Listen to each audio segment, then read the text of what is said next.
बच्चों, 5वीं कक्षा की हिंदी व्याकरण में हम पढ़ रहे हैं क्रिया। भाग 1 में हमने क्रिया यानी काम वाले शब्द कौन से होते हैं वे क्रिया की परिभाषा को समझा।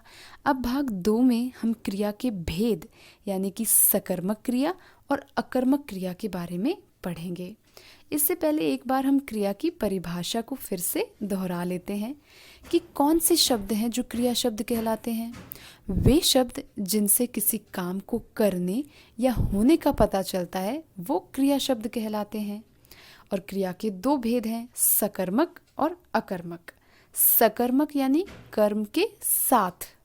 तो हम ये एक उदाहरण से समझ। बच्चों, इस चित्र को ध्यान से देखिए। इसमें कुछ बच्चे हैं जो क्या कर रहे हैं, पतंग उड़ा रहे हैं। तो यहाँ पर बच्चे जो है वो करता है। करता कौन होता है? जो किसी काम को करता है, काम को करने वाला यानी कि। तो बच्चे यहाँ पर करता है और वो क्या काम कर रहे हैं? उड़ा रहे हैं। तो उड़ाना जो है वो क्रिया है। और वो क्या उड़ा रहे हैं? पतंग उड़ा रहे हैं। तो पतंग शब्द जो है वो कर्म है यहाँ पर। तो इस तरीके से अगर हम देखें तो बच्चे कर्ता, पतंग शब्द है कर्म और उड़ा रहे हैं ये क्या है? क्रिया। तो यहाँ पर ये क्रिया किस तरह की क्रिया है? यहाँ पर ये क्रिया है सकर्मक क्रिया। सकर्मक क्रिया का मतलब होता है कर्म के साथ, यानी वो क्रिया शब्द जिनको कर्म की अपेक्षा रहती है, कर्म की जरूरत पड़ती है। और इनकी पहचान हम कैसे करें? हमें ऐसी क्रियाओं से क्या का प्रश्न पूछना चाहिए। जैसे यहाँ हम पूछ सकते हैं बच्चे क्या उड़ा रहे हैं, तो हमें उत्तर क्या मिलेगा? पतंग उड़ा रहे हैं। तो इस तरीके से हमने जाना कि ये किसका उदाहरण है? सकर्मक क्रिया का। इसी तरह एक और उदाहरण लेते हैं। रोहन सेब खाता है। तो रोहन खाता है, क्या खाता है? रोहन क्या खाता है? सेब खाता है।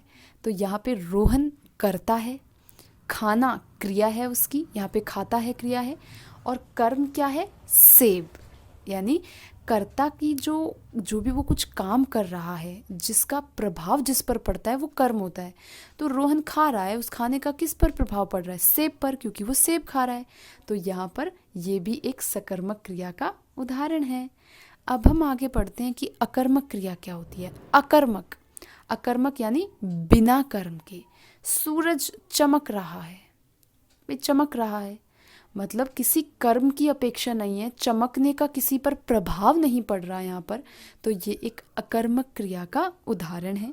इसी तरीके से बारिश हो रही है। भाई बारिश जो है हो रही है, तो बारिश होने के लिए किसी कर्म की यहाँ पर अपेक्षा नहीं है, तो इसीलिए ये अकर्मक क्रिया का उदाहरण है। तो बच्चों, अब तक हमने पढ़ा क्रिया, क्रिया की परिभाषा और उसके दोनों भेदों के बारे में।